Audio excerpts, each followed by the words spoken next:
I want to ask you something tonight, and I want you to really sit with this question before you answer it. Have you ever been so lost, so genuinely disoriented about where you are and where you are going and whether anything you are doing actually matters,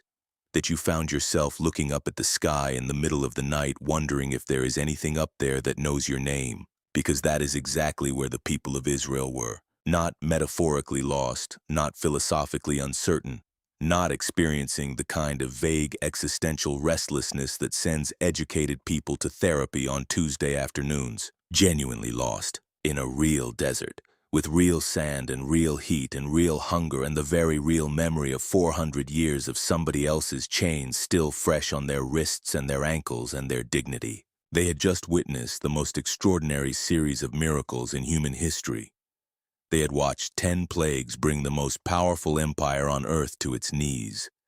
They had walked through the middle of a sea on dry ground and watched that same sea close over the army chasing them. They had eaten bread that fell from the sky every morning and drunk water that came from a rock in the desert. And still they were afraid. Still they were uncertain. Still they were asking the question that every human being in every generation asks when the miracles fade and the morning comes and the wilderness stretches out in every direction without a visible end. Is God actually here? Not up there, not out there, not somewhere beyond the reach of our prayers and our pain and our very ordinary human confusion. Here, with us, in this. And what God did in response to that question is one of the most breathtaking and most profoundly personal acts recorded anywhere in the history of human faith. He did not send another miracle. He did not write another message in the sky. He said, "Build me a house, right here, in the middle of your wilderness, in the middle of your wandering, in the middle of everything that is uncertain and unfinished and unresolved about your journey. Build me a house and I will move in." And what happened next changed everything. Here are all 6 key notes explained in full flowing detail. No subheadings, no closing summary sentences, no source citations, and each one well over 200 words. Before a single board was cut, before a single thread was spun, before a single ounce of gold was melted and poured into a mold, and before a single craftsman lifted a single tool to begin the work of construction, the entire tabernacle existed in complete and perfect and utterly comprehensive detail inside the mind of God. And what makes this structure unlike any building ever conceived or constructed in the entire history of human civilization is that its architect was not a human being, not an Egyptian engineer trained in the great building traditions of one of the ancient world's most sophisticated civilizations, not a Canaanite craftsman drawing on generations of accumulated construction knowledge, and not even Moses himself, who was by any measure one of the most educated and most capable men of his generation, having been raised and trained in the royal household of Pharaoh with access to the finest learning Egypt had to offer. The architect of the tabernacle was the creator of the universe himself, who descended upon the peak of Mount Sinai wrapped in cloud and fire and thunder and spoke the complete architectural vision of his earthly dwelling place into existence with a precision and a thoroughness and a specificity of detail that left absolutely nothing to human interpretation, human imagination, or human creative improvisation. The instructions for the tabernacle, as recorded in the book of Exodus, span 6 entire chapters covering chapters 25 through 27 for the initial divine specification, and then chapters 35 through 40 for the actual execution of that specification. 6 chapters covering every single detail of construction, from the exact dimensions of each standing acacia wood board to the precise colors of every thread woven into the inner curtains, to the specific metals assigned to every socket, hook, clasp, ring, and nail throughout the entire structure. Biblical scholars and theologians across centuries of careful study have consistently noted that the book of Exodus devotes more written space to the design and construction of the tabernacle than to any other single subject in the entire book. More textual real estate than the 10 plagues of Egypt, more than the dramatic parting of the Red Sea, more than the 40 years of wilderness wandering, and more even than the giving of the 10 Commandments on Mount Sinai itself, which is perhaps the most famous single event in the entire Old Testament narrative.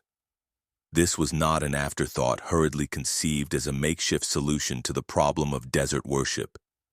This was not a temporary religious arrangement improvised under the pressure of circumstances.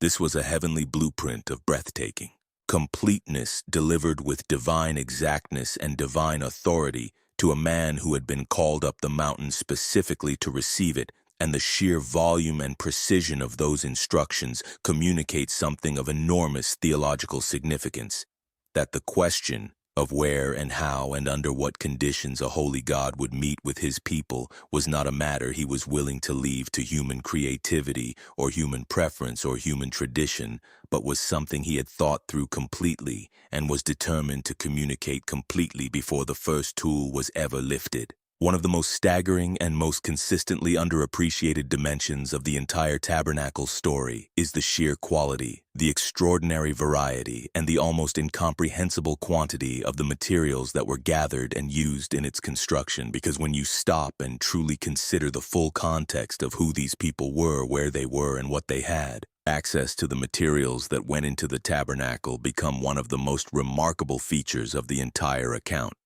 The people of Israel at the time of the Tabernacle's construction were not a wealthy, settled, prosperous nation with functioning trade networks, access to established markets, and the kind of surplus wealth that naturally accumulates in a stable society over generations. They were a people who had spent 400 years as slaves in Egypt, working without wages, without property rights, and without the ability to accumulate anything of lasting value for themselves. And they were now wandering through a desert wilderness with no permanent home, no functioning economy, no local markets, and no obvious logical source for the kind of materials that the divine blueprint for the tabernacle specifically required.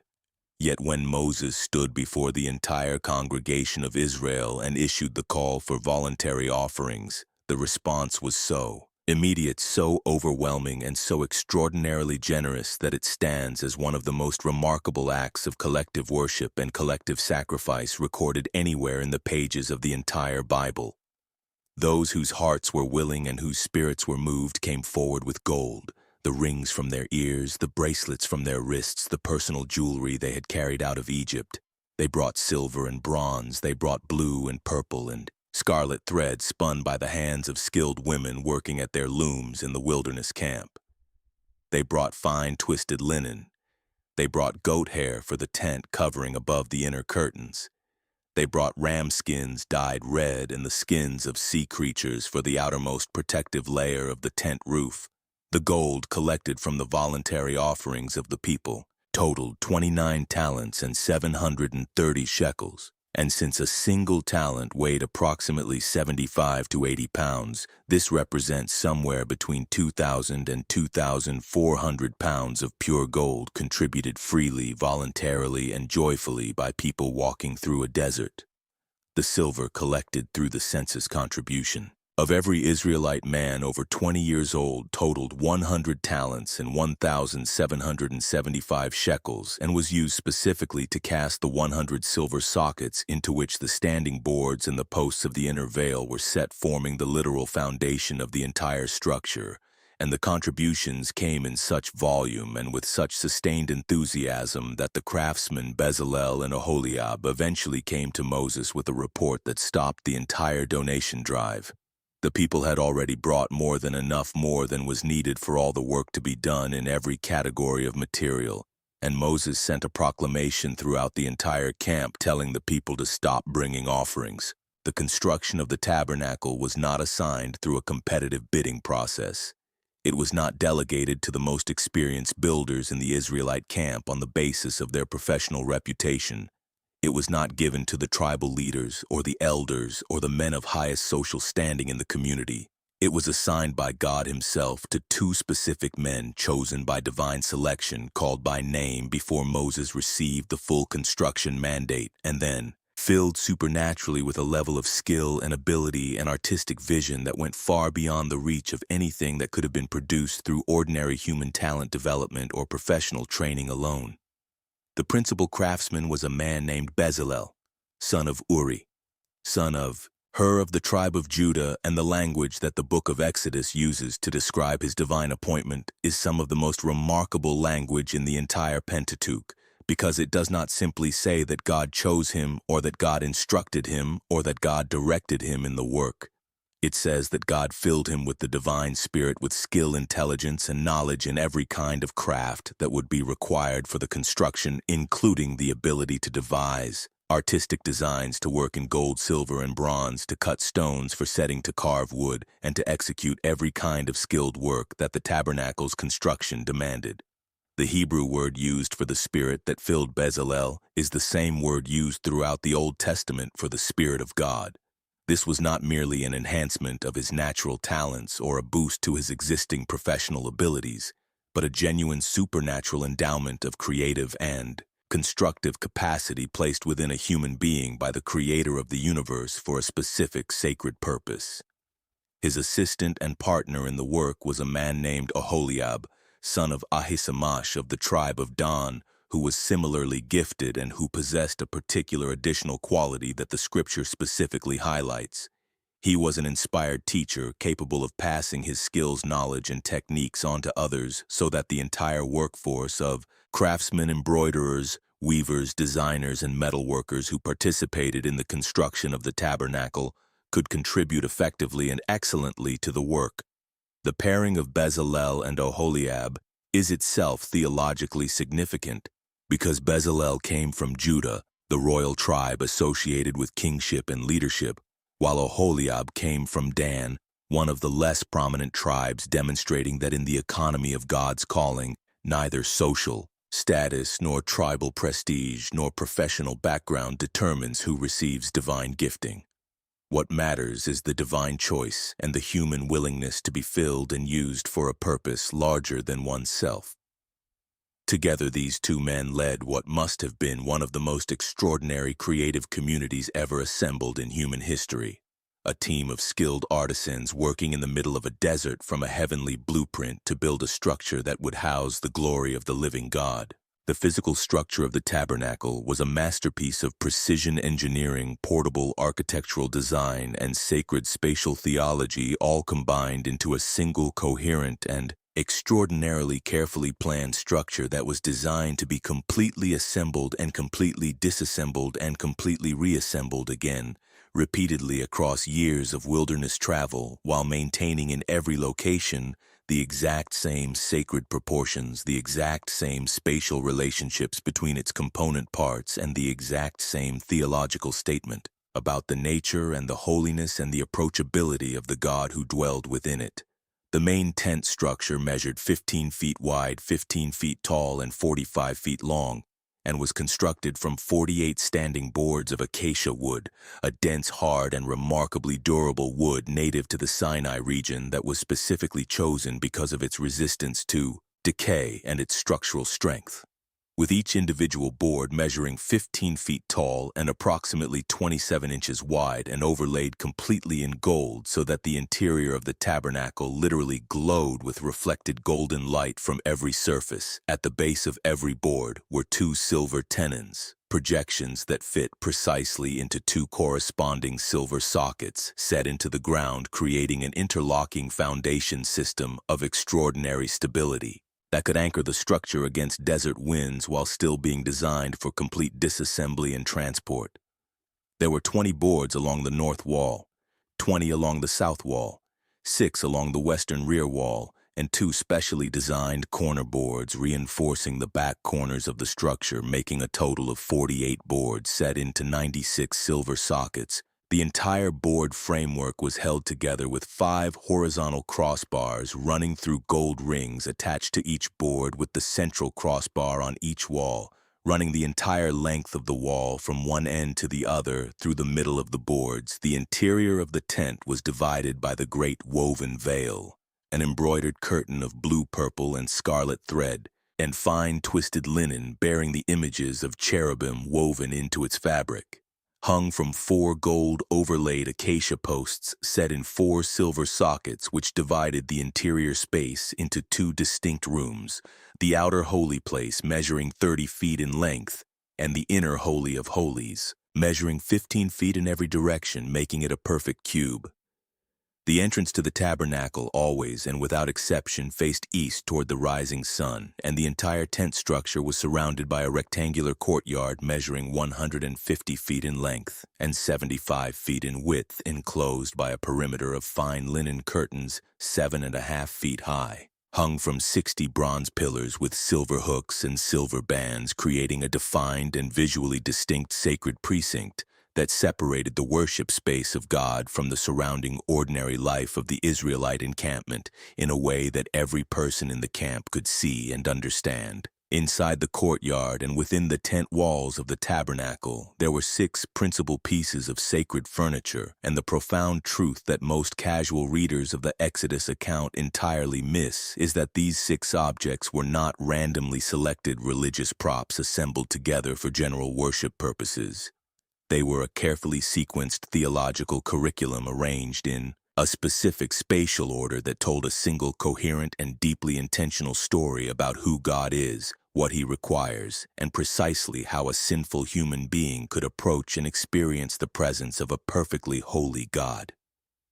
The story began at the entrance to the courtyard with the first object a visitor would encounter after passing through the eastern gate, the bronze altar, a massive sacrificial structure made of acacia wood overlaid with bronze, measuring 7.5 feet square and 4.5 feet tall, with horns at each of its 4 corners where the blood of sacrificed animals was applied by the priests. The bronze altar communicated the foundational and unavoidable theological truth that approaching a holy God is not a casual or costless exercise, that sin creates a genuine barrier between a holy creator and his creation, and that this barrier cannot be wished away or philosophized away but must be dealt with through the offering of a life in the place of the life that has been forfeited through sin. Beside the bronze altar stood the bronze laver, a large basin of water made from the bronze mirrors donated by the women of Israel, where the priests were required to wash their hands and their feet before entering the tent, communicating the principle that even those who have been granted access to the sacred space must come with clean hands. That external ritual washing pointed toward an internal reality of moral and spiritual cleansing that was required of those who would draw near to God. Inside the tent in the holy place, the furniture arrangement communicated 3 further dimensions of the life of worship. On the right side, as a priest entered, stood the table of showbread, a gold-covered acacia wood table measuring 3 feet long, 1.5 feet wide, and 2.25 feet tall, on which 12 freshly baked loaves of bread were placed every single Sabbath day, representing the 12 tribes of Israel, continuously and perpetually in the presence of God. A statement that God's provision for His people was not occasional or conditional, but constant and unceasing. On the left side stood the golden menorah, the most artistically elaborate piece of furniture in the entire tabernacle, cast from a single talent of pure gold, approximately 75 pounds, beaten into the form of a central shaft with 3 branches extending from each side for a total of 7 lamps whose wicks were trimmed and whose oil was replenished daily by the priests to keep the light burning continuously inside the otherwise completely dark interior of the tent, communicating the truth that every light available to humanity in the darkness of the world has its ultimate source in the presence and the provision of God. Straight ahead between the table and the menorah, and directly in front of the great embroidered veil that separated the holy place from the Holy of Holies, stood the golden altar of incense, the smallest, but perhaps the most symbolically rich piece of furniture in the entire structure, measuring 18 inches square and 3 feet tall, overlaid completely in gold, where a specially compounded sacred incense was burned by the high priest twice every single day. Once in the morning when he trimmed the lamps, and once in the evening when he lit them, sending a continuous cloud of fragrant smoke rising toward the ceiling and communicating that the prayers and the intercessions of the people of God rising before him were as constant as the dawn and the dusk of every day. And then finally behind the veil in the innermost room of the tabernacle, accessible to only one person in the world, the high priest,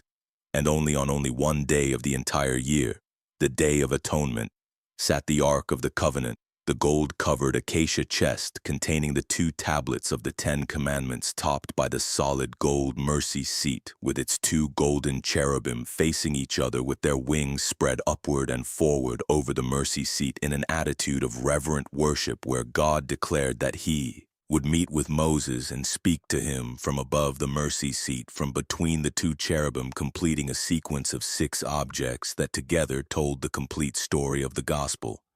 Sacrifice, cleansing, provision, illumination, prayer, and the meeting of God with humanity in the place where mercy covers the demands of the law